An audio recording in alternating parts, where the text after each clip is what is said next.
Right guys, Mark Crossfield here. I'm going to do a bit of a sloping lie video for you. So we're going to go with downhill slopes. Lots of people ask me to give them some tips with downhill slopes. Quite an interesting way of thinking about this. Hopefully this will really help you because there's a few skills when it comes to playing off challenging different lies. So let's show you what I mean. Let's get stuck in.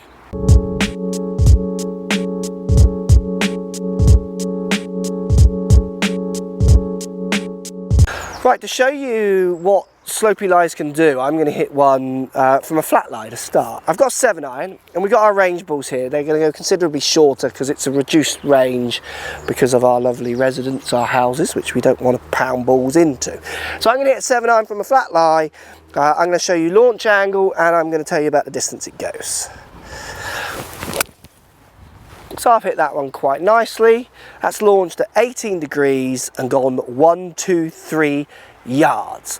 Now I'm going to put myself on a downhill slope and see if I can get anywhere near those numbers and show you what I do to get anywhere near those numbers. Right, so I've come onto a downhill slope. I've actually got a little spirit level here and I'm on an 8 degrees, so 8.9 degree downhill lie. So it's a relatively good downhill lie. So I was 18 degrees launch with my 7-iron and 1, 2, 3 with these balls, so 123 yards with these balls. So I'm now in this situation and I want to try and hit the same shot or a similar shot. I want to hit the green maybe with a similar height to that, or as close as I can get it, and make that distance. So in my head what I'm going to do is, from this severest slope, through my experience of playing, I'm going to be between an 8 and a 9 here. I haven't really got a club to do it, but I'm going to go with a 9 and I'm going to try and hit it hard because I'm going to try and make the distance with a bit more speed. But I want the launch of the 9 because that 8 degree of slope is going to take probably 8 degrees or not plus worth of loft off this club, then in turn launch. So I've gone 2 clubs down to try and make the same distance. We're going to talk about how I play it in a second, but look, let's just hit one. To see if my maths in my head is anywhere near correct.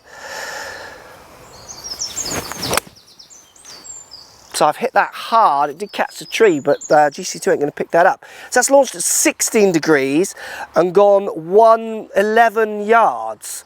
So it's a little shy of the distance and a fraction lower, but going 111 with that launch getting a little lower isn't going to be far off the 1, 2, 3. I'm just going to have to make sure I don't have to fly a bunker at 120 yards like the original 1, 2, 3. So you can see how I'm computing a downhill slope. That's your first port of call when it comes to managing these slopes, which I see so many golfers not do.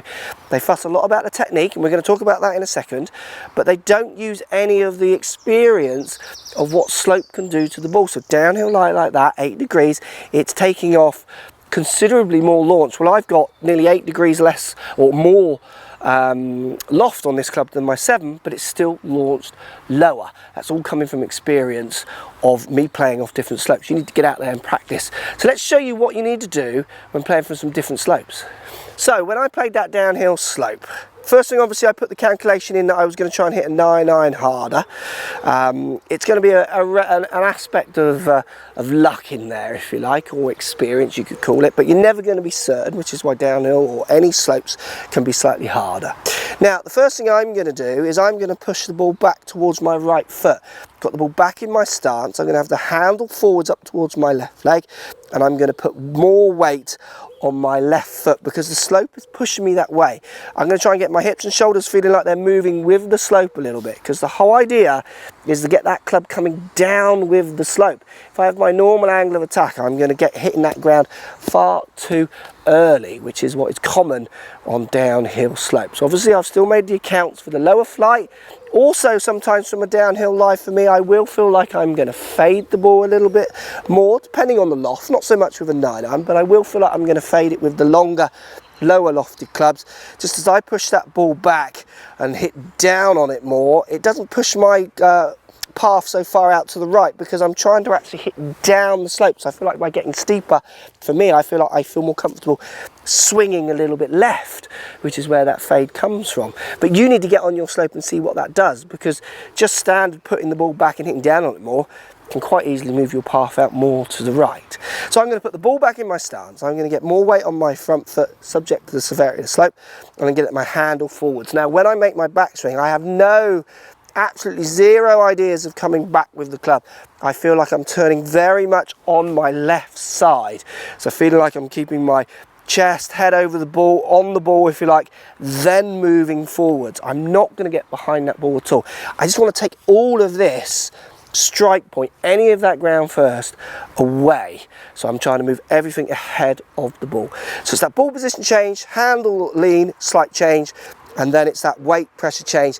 Then at the same time, when swinging, feeling like I'm turning around left leg, moving aggressively onto my left leg. They're the changes I'm going to make. But the biggest changes and mistakes I see people not making or having the experience to do is play with these clubs and work out the numbers a bit more from the different lies. 8 degree of slope there, you saw what it did, it took loft off. So I just went and added loft. Follow me on Twitter, Facebook, Instagram, Snapchat, Periscope, all the normal social places. Also, come and visit my new website, markcrossfieldgolf.com. See you over there.